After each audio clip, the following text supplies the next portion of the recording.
আমি শুনেছি সেদিন তুমি সাগরের ঢেউয়ে চেপে নীল জল দিগন্ত ছুঁয়ে এসেছো।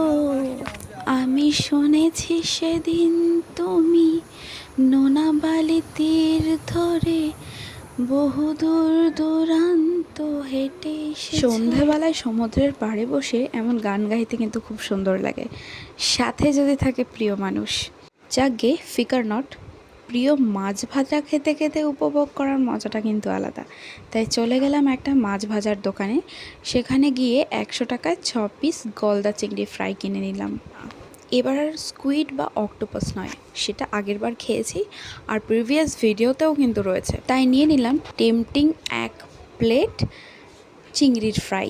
দেখতেই পাচ্ছ কি সুন্দর লাগছে দেখতে, আর খেতেও কিন্তু দুর্দান্ত ছিল। দেখেই লোভ লেগে যাচ্ছে, কি বলো?